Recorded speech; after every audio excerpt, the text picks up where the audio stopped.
Luis Carlos Villegas decía que llevaba 20 asambleas de la ANDI.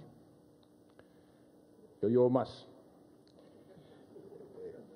La primera vez que asistí a una asamblea de la ANDI fue en el año 91. Carlos Arturo Ángel estaba recién elegido presidente de la ANDI. Y desde entonces, como ministro de Comercio, como ministro de Hacienda, como ministro de Defensa y ahora como presidente, creo y me honro de ser el funcionario en la historia de Colombia que más ha asistido a estas asambleas. Esa primera asamblea, año 91, recuerdo perfectamente mi mensaje. Les dije a los industriales de entonces, a los empresarios de entonces, muchos de ellos veo aquí todavía presentes, que yo venía del sector privado, del periodismo, pero que había aprendido durante 10 años en mi trabajo con la Federación de Cafeteros a apreciar, a valorar la concertación entre el sector público y el sector privado. En la Federación era por ley, todavía. Hoy se sientan los ministros en el Comité Nacional de Cafeteros con los cafeteros a concertar. Y dije entonces que esa concertación, en lugar de la confrontación, en ese momento sí que era importante, porque nos estábamos abriendo a la economía mundial. Las economías cerradas, y Colombia no era una excepción, habían generado una confrontación entre el sector público y el sector privado. Se veían como adversarios, se veían como enemigos. Lo que el sector privado hacía, los funcionarios lo miraban con cierta sospecha, con cierto recelo. Y si nos íbamos a abrir a la economía mundial, teníamos que concertar y coordinarnos para poder triunfar en esa competencia a nivel mundial. Y por eso le hacía un llamado a los industriales y a todos los gremios y a todo el sector privado a que concertáramos. Inclusive recuerdo muy bien que con Carlos Arturo Ángel y en ese momento varios de los miembros de la Junta Directiva de la ANDI diseñamos muchas de las instituciones que a mí me correspondió crear, Bancoldex, Proexport, donde hoy todavía tienen asiento, en muchas de ellas en forma mayoritaria, el sector privado. Siempre he considerado a los industriales como mis aliados y siempre he querido ser aliado de los industriales. Fueron mis aliados en ese momento de cambio tan profundo en la economía colombiana como fue la apertura económica. Unas decisiones difíciles, siempre consultadas con la ANDI, siempre consultadas con los gremios de la producción. Fueron mis aliados en ese momento tan difícil del Ministerio de Hacienda en la peor crisis económica de Colombia de los últimos 100 años. Un crecimiento negativo de 4.5%. Una situación que ameritaba unas reformas muy profundas. Recuerden ustedes cuando asumí el Ministerio de Hacienda que los periodistas me preguntaron: ¿y usted qué le ofrece al pueblo colombiano? Y le dije, pues por el momento solamente sudor y lágrimas, porque teníamos que hacer unas reformas muy impopulares, pero necesarias. Y ahí siempre estuvieron ustedes, la ANDI, los empresarios, apoyando. Como lo recordaba Luis Carlos, cuando me designaron ministro de Defensa, momento crítico en nuestra lucha contra la guerrilla, lo primero que hice fue acudir al sector privado, acudir a los empresarios, a decirles: ayúdenme. Fui a donde Luis Carlos: necesito recursos para continuar el fortalecimiento de nuestras fuerzas. Y no titubearon, ustedes. Inmediatamente le dieron la bendición, aprobamos en el Congreso los recursos necesarios para continuar ese fortalecimiento de las fuerzas y hoy podemos decir que ese fortalecimiento nos ha llevado a tener las Fuerzas Armadas mejor capacitadas, mejor equipadas de toda nuestra historia y nos ha permitido acariciar esa posibilidad de la paz. Y ahora lo que espero, y ojalá sea así, y le agradezco muchísimo, Bruce, sus palabras en representación de la ANDI, tenemos que trabajar juntos por conseguir ese sueño que llevan los colombianos durante más de 50 años, que es el bien supremo de cualquier nación, que es conseguir la paz. Yo soy católico, voy a misa, no todos los domingos, pero cuando uno va a misa hace un acto de fe, reza el credo, creo en Dios Padre Todopoderoso, Creador del cielo y de la tierra. Yo he venido a este templo de los industriales también a hacer un acto de fe, a decirles en qué he creído, en qué creo y en qué creo que debemos creer los colombianos para tener un mejor futuro. Yo creo que este país, y ustedes conocen mis tres pilares, en primera instancia merece y necesita la paz. Yo creo que este país necesita hacer todo lo posible para cerrar las brechas. Hay demasiada desigualdad todavía entre personas, entre regiones. Y creo firmemente que la educación es el camino más efectivo de movilidad social y de transformación precisamente para lograr más equidad, más prosperidad.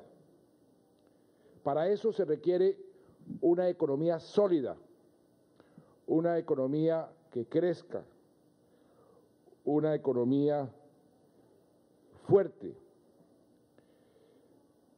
Y para esa economía sólida, fuerte y que crezca, necesitamos una serie de factores presentes que hemos venido buscando.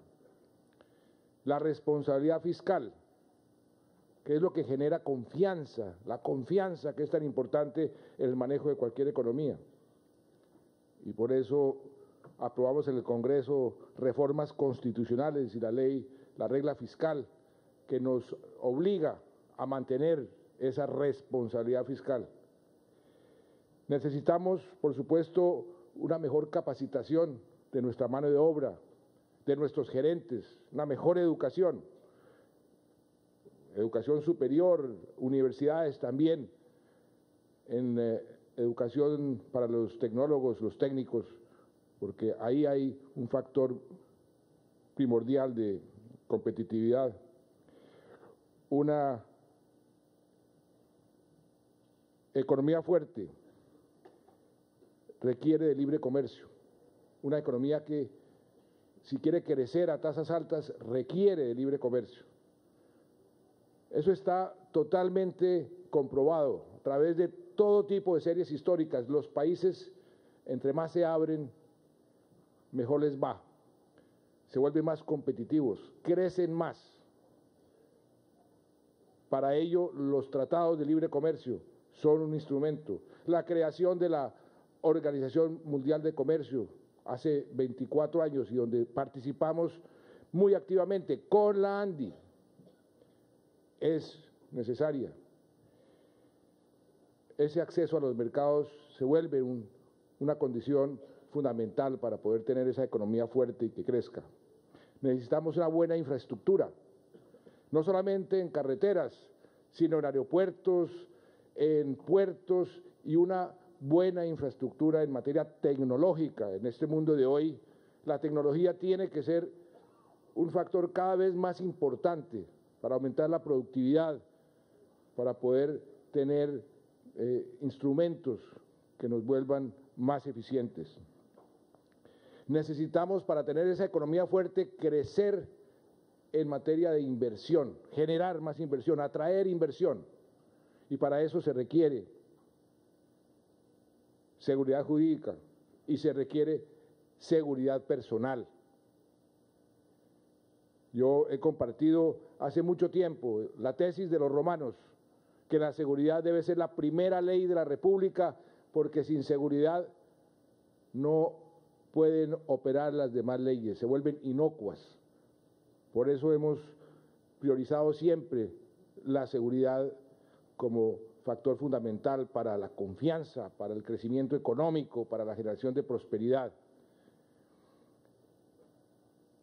Yo creo firmemente en el sector privado, en el papel de los empresarios como motores del crecimiento.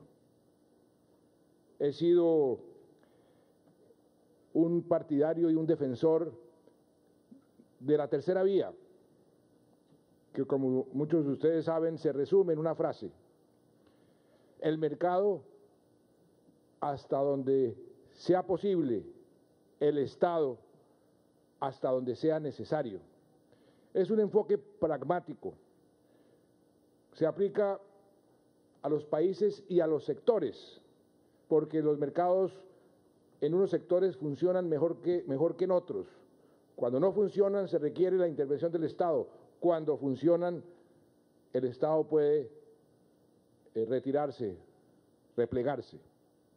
Y ese enfoque pragmático es el que le ha generado más prosperidad a los países que lo han aplicado en su momento. Lo aplicó Estados Unidos en su momento y generó la mayor prosperidad que ha tenido Estados Unidos en el último siglo. Lo aplicó la Gran Bretaña en su momento y el crecimiento y la generación de prosperidad en la Gran Bretaña nunca había sido tan buena. Lo aplicó Brasil en su momento, lo aplicó Chile en su momento. Y ese es un enfoque en el cual creo firmemente que es el apropiado para Colombia. Yo creo en la integración económica, en un mundo cada vez más globalizado, en la medida en que podamos integrarnos a ese mundo, a esos mercados, y con los países con los cuales podemos generar sinergias. Eso es un factor de competitividad y de fortaleza en cualquier economía, pero no cualquier integración. Por eso promovimos la Alianza del Pacífico, que se ha convertido en muy poco tiempo en el proceso de integración más exitoso en toda la historia de América Latina. Muy en contraste, por ejemplo, con la integración de países como los países del ALBA o inclusive los países del Mercosur, que tienen otro concepto de integración. Yo creo en el que estamos aplicando en la Alianza del Pacífico. Yo creo en la diplomacia pragmática y efectiva. En un mundo como el de hoy, las relaciones exteriores se vuelven fundamentales. Y uno puede tener buenas relaciones con todos los países, así piensen muy diferente. Es un principio elemental. Es la aplicación de la realpolitik a la diplomacia. Así puede uno operar con mucha más efectividad en los escenarios mundiales. Y eso es lo que estamos aplicando. Yo creo en el buen gobierno, los principios del buen gobierno. Un gobierno que busca la eficacia, un gobierno que busca la eficiencia, un gobierno que busca la transparencia. Bruce lo mencionaba, la lucha contra la corrupción. Y un gobierno que rinde cuentas. Eso es lo que hemos venido haciendo en estos últimos 15, 20 días. Esta mañana culminamos un ciclo con el Departamento Nacional de Planeación aquí en Cartagena, rindiendo cuentas y priorizando qué vamos a hacer en los próximos 3 años. El buen gobierno es una condición necesaria para tener una buena economía. Este credo es el que hemos venido aplicando y es un credo que está produciendo resultados. Ustedes vieron este libro que repartimos antes de que entraran a este salón, y ahí están los resultados. No los voy a aburrir con describirlos, pero son resultados importantes. Y vamos avanzando. Y la vida, como la economía, nos trae sorpresas, algunas de ellas desagradables. Aparecen dificultades cuando menos lo piensa uno. Nos apareció una dificultad. Se descolgó el precio del petróleo, nuestro mayor producto de exportación. Se descolgaron los precios de los productos que exportamos, en su mayoría los colombianos. Y eso nos generó unos problemas serios, graves, en materia fiscal, en materia de balanza cambiaria. Pero para eso hay que aplicar esos principios en todo momento, en las duras y en las maduras. Y la respuesta ha sido una respuesta prudente, oportuna. El ministro Cárdenas ayer creo que les habló, una austeridad inteligente. Nos tenemos que apretar el cinturón. Si se le caen a uno los ingresos, pues tiene que apretarse el cinturón. Pero ¿cómo lo hace? Afectando lo menos posible el crecimiento a los más vulnerables. Y por eso esa palabra apropiada, austeridad inteligente. Pusimos en marcha el plan que hemos denominado el PIPE 2.0, que ustedes conocen muy bien, 17 billones de pesos de inversión en sectores que jalonan la economía, la creación de por lo menos 300.000 empleos. Y también conozco muy bien que hay preocupaciones. He hablado con muchísimos de ustedes. La mayor, lo mencionó Bruce, los impuestos. Los impuestos. A mí me tocó también pagar mis impuestos. Y soy consciente de lo que eso significa, porque me tocó pagar muchos más impuestos de los que pagué el año pasado. Creo que a ustedes también les sucedió lo mismo. Esos impuestos, primero que todo, quiero agradecerles a ustedes que esa contribución, porque estos resultados que vemos ahí son en buena parte producto de esos impuestos que se requerían en estas condiciones. El país, como ingreso tributario, tiene un nivel por debajo del promedio, 15% más o menos a nivel nacional, 22-23% si sumamos otro tipo de impuestos. Pero soy el primero en reconocer que quienes pagamos los impuestos que estamos obligados a pagar, y los pagamos todos, estamos pagando demasiado, que las empresas están pagando demasiado, que si bien los ingresos en su totalidad, como porcentaje del tamaño de la economía, está por debajo del promedio, las empresas que están pagando sus impuestos están bien por encima del promedio. Y eso nos indica que nuestra estructura tributaria no es la adecuada. Lo sabíamos cuando aprobamos la última reforma. Lo discutimos con Bruce muchas veces, con muchos de ustedes. Y discutimos una fórmula que pudiera mantenernos dentro de la senda fiscal, pero obligarnos en el futuro a hacer la reforma que este país necesita hace muchísimo tiempo. Yo me acuerdo que cuando dejé el Ministerio de Hacienda, dejamos también una reforma cocinada que luego no fue aprobada. Y venimos acumulando reforma tras reforma hasta tener un sistema que no es equitativo, que no es progresivo, que no es amable con la inversión, que no es competitivo. El impuesto al patrimonio, que comenzó a bajar y que desaparece en el año 2018. Me tocó pagar, creo que a ustedes también, más plata este año, a pesar de que la tarifa bajó. ¿Por qué? porque los activos se valoraron, se incrementaron en un promedio en un 60% en los últimos 4 o 5 años. Él cree que es un impuesto muy pesado. También va a desaparecer de aquí al año 2019. ¿Y eso qué nos indica? ¿A qué nos obliga? A hacer la reforma estructural?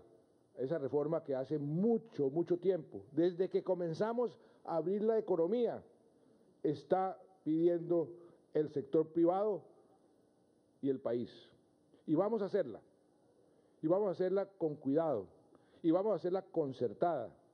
Tengan ustedes la seguridad de que esto no lo vamos a sacar, esta misión de expertos que está estudiando unas propuestas. Tenemos de la OCDE otras propuestas, tenemos del BID otras propuestas, y nos sentaremos con ustedes a diseñar la mejor reforma posible.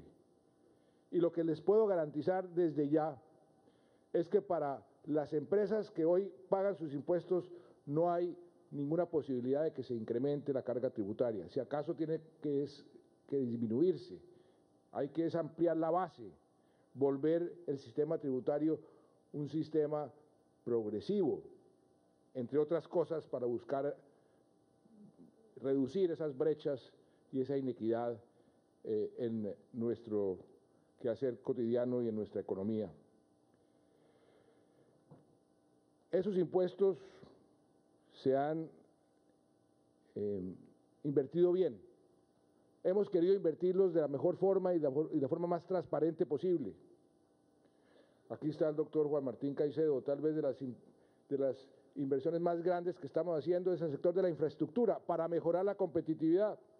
Y ahí hemos hecho las cosas de forma tal que en lo que llevamos no hay un solo reclamo sobre la forma como se han venido invirtiendo esos impuestos. Otro problema, otra dificultad, la balanza comercial. Tenemos que equilibrarla. La balanza comercial está en un desequilibrio de cerca de 6 billones de dólares, 6.000 millones de dólares. El déficit lo podemos corregir fácilmente si trabajamos juntos. Doctor Saldarriaga, si hacemos lo que queremos de sustituir las importaciones de maíz y de soya, con eso solo podemos reducir el déficit en 3 billones de dólares, 3.000 millones de dólares. Y se puso a funcionar ya Reficar. Ya se prendió la llamita, la primera llamita, y eso se va a ir prendiendo más y más de aquí a marzo del año entrante. Eso solo va a reducir el déficit comercial en 2 billones de dólares. 1.200 por exportaciones y 800 por sustitución de importaciones. Y ahí está, más o menos, con esas dos medidas nomás, ese déficit saldado. Está el tema de la tasa de cambio. Hace un año, en las encuestas que le hacían a los industriales, en la encuesta de ustedes mismos, ¿qué es lo que más le preocupan a los empresarios, a los industriales? La tasa de cambio. ¿A cómo estaba? Más o menos a 1.800. Un año después, ¿qué es lo que más les preocupa a los industriales y a los empresarios? La tasa de cambio. ¿A cómo está? A 3.000. Eso ha sido una constante. Cuando estaba yo en el Ministerio de Comercio hace 24 años, la tasa de cambio, ¿cómo nos vamos a abrir a la economía si tenemos esta tasa de cambio? Cuando estaba en el Ministerio de Hacienda, ¿qué les preocupa? La tasa de cambio. Siempre ha sido una constante de preocupación. Pero yo tengo una filosofía y una forma de actuar en la vida. A mí me gusta que esas dificultades que se nos presentan inexorablemente en la vida, en la economía, como sugieren los chinos, hay que volverlas oportunidades. Y en eso, por ejemplo, la tasa de cambio puede ser una gran oportunidad.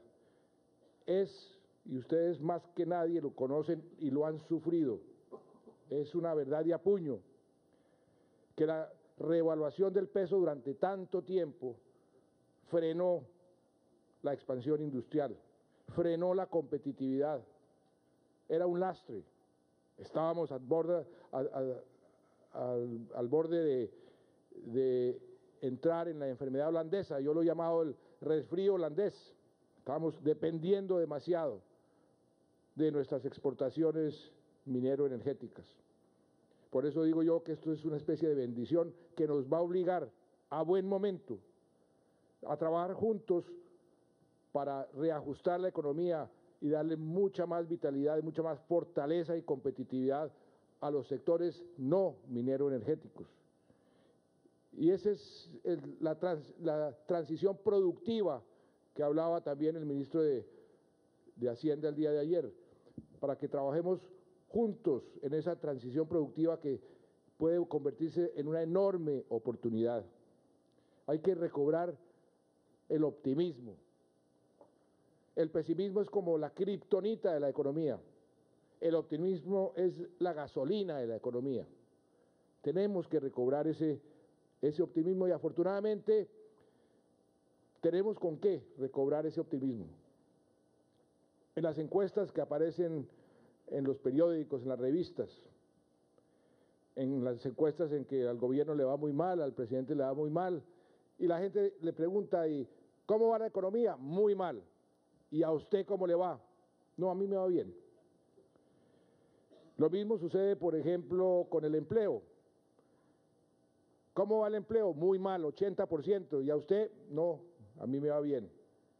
La cifra de junio de empleo fue la mejor cifra en la historia. La encuesta de la ANDI, los pedidos que indican el futuro, está por encima de los promedios históricos. Y los inventarios, por debajo. O sea, van bien las ventas. El 64.4% de los empresarios piensa que la situación de su empresa es buena. Y hablando con muchos de ustedes, me perdonan que cite un solo caso, Nutresa. El mes de julio, récord en las ventas. Nunca habían tenido ventas tan grandes. Crecieron las exportaciones 11%. Acabo de recibir las cifras del DANE que se publicaron hace unos minutos, hace media hora. Estábamos en rojo en crecimiento de la industria, pasamos a negro. 1.5% de crecimiento positivo. Y eso es sin reficar. Si le agregamos reficar, esa cifra se vuelve 2.8%. Las ventas aumentaron 3.2%. El empleo industrial aumentó 1.1%. Viene el empleo creciendo todos los meses, el empleo industrial desde julio del año pasado. Todo este año creció el empleo. 25 sectores de 39, según el DANE, las cifras que acaban de publicar, crecieron. No crecen, ¿cuáles sectores? Los que tienen que ver con hidrocarburos y sus derivados. Y acompañada de esas cifras están las cifras de comercio, que también son muy positivas, 5.1% de crecimiento y 5% de crecimiento en el empleo en el comercio. De manera que aquí hay una materia prima importante para poder salir adelante de esta tormenta que nadie está desconociendo. La región está pasando por una situación muy difícil. Brasil está creciendo negativamente, ni hablar de lo que está sucediendo en Venezuela, en Ecuador, en Argentina, Chile y Perú están creciendo menos como Colombia. Pero aquí tenemos una oportunidad de oro, vamos a crecer 6, 7 veces por encima del promedio latinoamericano. ¿Y cómo podemos aprovechar esta coyuntura para fortalecer esa competitividad? Trabajando juntos. Y yo lo que he pensado, Bruce, y lo discutí con usted, es que aprovecháramos esta asamblea para hacer a todos los ministros preguntas que ustedes mismos están haciendo. Hicimos como una especie de sondeo. ¿Qué les preguntarían ustedes a cada ministro? Y ahí vamos a hacer este ejercicio rápido para que podamos tener una visión panorámica de qué estamos haciendo precisamente para ver cómo podemos identificar esas zonas donde podemos trabajar juntos. Entonces, si ustedes me permiten, yo me voy a volver a sentar allá y voy a hacer las preguntas a los ministros para que al final podamos entonces tener unas conclusiones que espero nos permitan trabajar juntos, concertar sector privado, los industriales y el gobierno. Entonces, rápidamente voy a hacer unas preguntas con algunos de los ministros y después Plus me ha pedido que si puedo abrir a las preguntas aquí de ustedes y después concluimos.